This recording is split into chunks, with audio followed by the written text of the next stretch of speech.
Thank you, Mr. Chairman.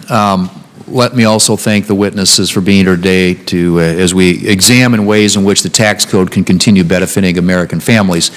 The Tax Cuts and Jobs Act that Republicans enacted in 2017 nearly doubled the standard deduction and reduced tax rates for individuals in every tax bracket.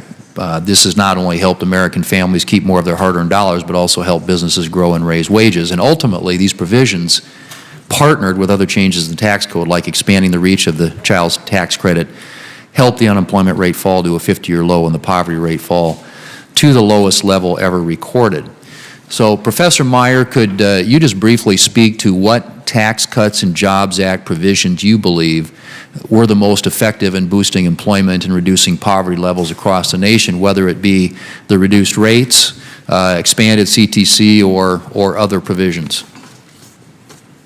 The Tax Cuts and Jobs Act certainly incentivized work. There are, by those with low incomes, there are a couple of studies that have looked at the work responsiveness to the work incentives built in the Tax Cuts and Jobs Act CTC, and they found substantial responsiveness of employment to the increased return to work that's generated by that tax credit. So, but again, to the point, if you had to prioritize what's the most effective mechanism in boosting employment and reducing poverty rates, CTC as opposed to the reduction in rates across the board? Well, the rates are fairly low at the bottom. I think the first bracket is 10%. Right.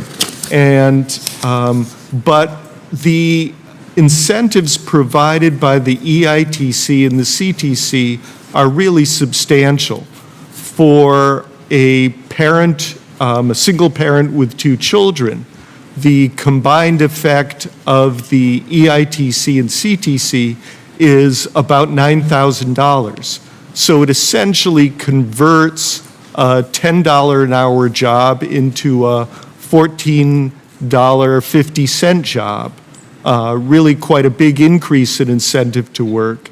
And that has had a substantial effect on inducing people to work and also just increasing incomes at the bottom at the same time as encouraging work. So let me just follow up on that. Having said that, do you believe there are further changes that could encourage CTC beneficiaries to enter the workforce, given the positive impact it has as an incentive to work? Well, one thing I might point to is that the Tax Cuts and Jobs Act increases in the CTC are set to expire in 2025, and I would favor extending those. That is something that would encourage work and transfer income to those at the bottom at the same time. Friends, this is serious. Many older Americans are now slipping into poverty as cuts to key relief programs such as SNAP and Social Security begin. New data has revealed that more and more retirees are having trouble paying for rent and their utility bills.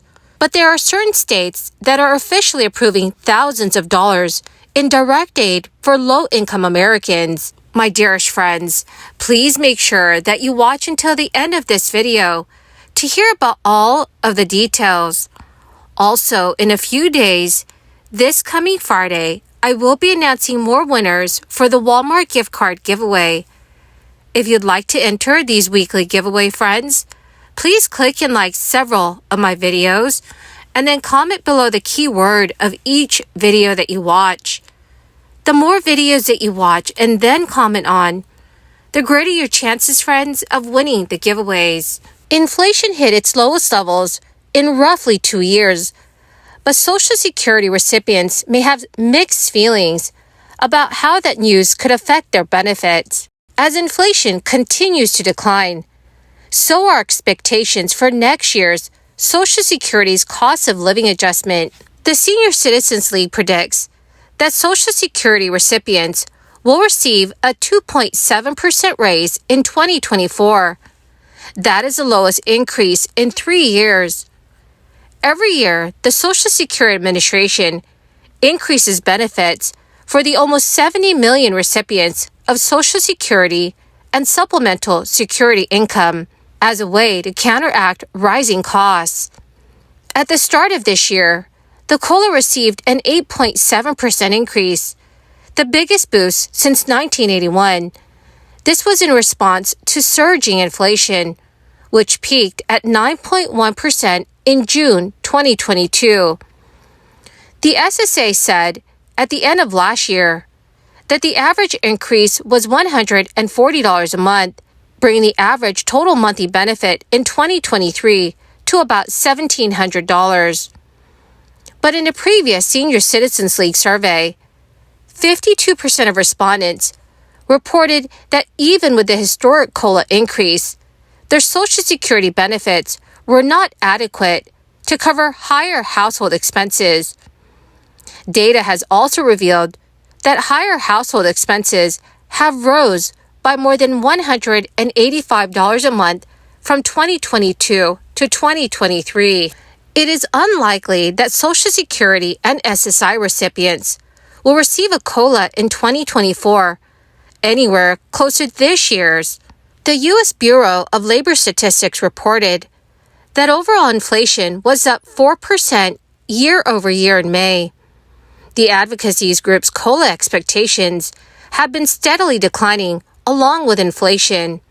But friends, it is important to note that cooling inflation has not necessarily translated to lower prices at the store. A Senior Citizens League surveyed older Americans found that the majority of respondents cited food as their fastest growing costs. Economists predict inflation will drop below the Federal Reserve's target rate of 2% by 2024. While it's true that prices are coming down on select goods, many expenses like dental care and auto insurance are still getting more expensive. Some states are moving forward with providing relief to their residents. Residents in San Diego, California, have experienced major financial hardship due to the crisis. Many residents are currently set to receive up to $4,000 in cash. The county communications office announced a couple thousand low-income families and seniors may receive $4,000 to help them recover. These one-time allocations are intended for San Diego residents who live in one of the 39 listed zip codes that were hit the hardest by the crisis. County officials say this financial help is garnered towards families and seniors who may be at risk of becoming homeless. San Diego government officials are preparing to send out the checks. Also, in Flagler County, Florida, officials announced that seniors who are affected by a home energy crisis can receive assistance through the Emergency Home Energy Assistance Program. Applicants can receive up to $5,000 in assistance and have until September 30th, 2023 to apply. So to be eligible for this assistance, households must meet several requirements, including have a documented heating or cooling emergency, and at least one individual must be 60 years old or older in the home. Blankets, portable heaters, and fans can be purchased through the program.